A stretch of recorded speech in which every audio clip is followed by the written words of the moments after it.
Two German journalists are accused of treason after publishing articles on state surveillance in the first such case in over 50 years.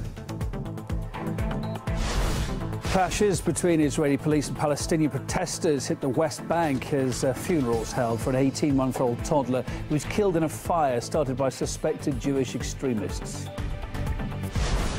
Plus, a new sanctions slap from the US. Washington blacklists more Russian individuals and companies, saying the move's a routine step.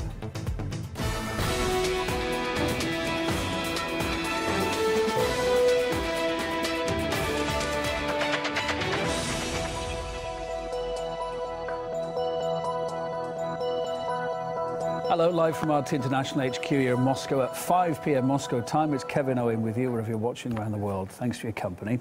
Our top story, the German government's accusing two journalists of treason after they published articles on online surveillance which are being said to have based on classified documents. Well, the story's been dominating the German media today. Landesverrat. Landesverrat. Landesverrat. Landesverrat. Here's the letter the country's federal prosecutor sent to them, saying an investigation had been launched against them on suspicion of treason. Both journalists say the accusation is absurd. RT's Lizzie Phelan reports.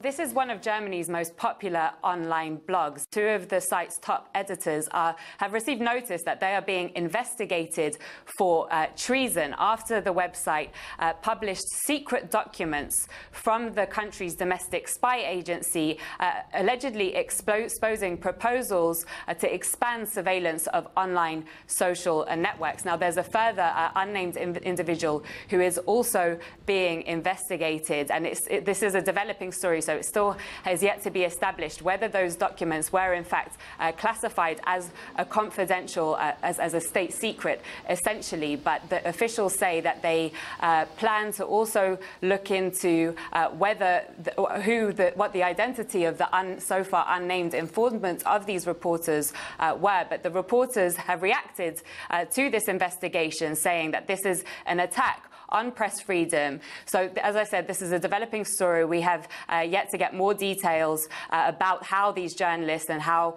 their supporters will respond to this investigation. Yeah, Lizzie Phelan there. The two reporters posted this picture on Twitter, posing with the letter from the federal prosecutor. Ironically, look in the background there, behind them on the wall, you can see that famous Soviet hush poster from his day, calling on people back then to stay alert, saying rumours and gossip can lead to treason. The irony of it. Well, activist and software developer Dimitri Kleiner joins me now live. Let's get some thoughts from him. Hi there, Dimitri. Thanks for your time. According to the German criminal code, treason, I'm reading here, is the action which aims to, quote, explicitly damage the Federal Republic or to favour a foreign power. Is that really what these two journalists were doing? It's not clear to me that they're actually being charged with treason. From what I've heard, they're being charged with a form of espionage, revealing of state secrets. So that's what they're being charged with. They're being charged with classified documents, revealing them. Justified or not, do you think? Absolutely unjustified. I mean, these classified documents have to do with surveillance programs that are directed at German citizens, programs that extend the existing data collection that the state is doing to what they call more modern forms, meaning like things like social media and things that have emerged since the SMS and telephone-based surveillance they were doing before. So I think that the German people certainly have a right to know this, and I agree with the journalists that the charges are an attempt to intimidate and to prevent further whistleblowers and further journalists from coming forward. Yeah, we've only got to look at recent history. The Guardian's Glenn Greenwald, of course, who broke the NSA snooping scandal, felt the authorities' pressure. Of course, his partner was questioned at length, and there was James Royce, New York Times reporter. The prosecutors threatened him with jail, of course. Why are people still eager to report on these things, despite the fact that more and more we seem to witness they're going to get their fingers burnt over it? Well, I hope it's integrity that makes them step forward, and a willingness to take personal risks when they realize they have information that is of public concern. These two journalists say the accusation is an attack on the freedom of the press, but of course you've got to draw a line, I suppose, at some point. This is the eternal question, isn't it, between you know, the good of the public, keeping them on board with what's happening, or state security, state secrets. There has to be some stuff has to be kept secret, I guess. Don't you agree? I suppose I'm no expert on state security broadly in a military sense, but I think the line here is pretty clear, because the surveillance we're talking about is not directed against foreign elements; it's directed against German citizens and residents of Germany. And the kind of data being collected is not targeted or specific data that has to do with a particular investigation, but rather just general social media and digital communications of various kinds. So I think that if the German people decide that their government should collect this information for their own security, they should be told about it, and they should do so consensually. All right, thanks for your time, Dimitri Kleiner, their activist and software developer. Thanks for your thoughts.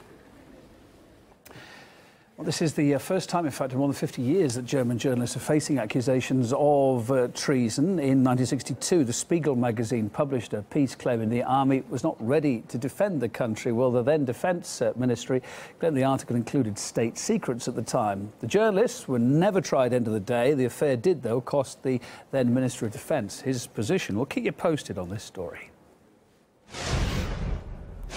An 18-month-old Palestinian toddler was burned to death, and his family members were seriously wounded in an arson attack on 2 homes in the West Bank. Israeli police suspect it was carried out by Jewish extremists. The outside walls of the house were sprayed with graffiti in Hebrew reading "Revenge." Clashes over the attack were quick to follow. Palestinian mass protesters took to the streets of Hebron in the West Bank and hurled stones at Israeli police. Paula Sleer reports from the village where the funeral has been underway.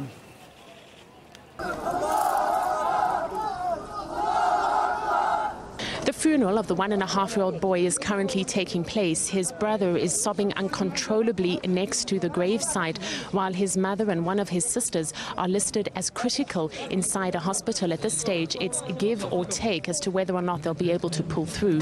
This entire area has been closed off by the Israeli army. They are on high alert, fearful that after this funeral and after midday prayers, there could be violence erupting across the West Bank. The mood here, though, is more one of sadness than one of revenge, but perhaps that will come later. The information we have at this stage is that 2 culprits broke the window of the family's house and threw in Molotov cocktails. They did the same to a house next door, but fortunately there was no one at home at that stage. What we've heard from the Israeli Prime Minister Netanyahu is that the culprits will be brought to book. The Israeli soldiers have been searching the whole area to try and find those responsible. The Palestinian President Mahmoud Abbas has spoken out severely, saying that this funeral is the result of the Israeli government and the support it gives to Israeli settlers and the enlargement of their settlements. He's also called on the international community not to remain silent in the face of such activities, saying that this case and others will be taken to the International Criminal Court. Paula Sleer, RT, Doma Village.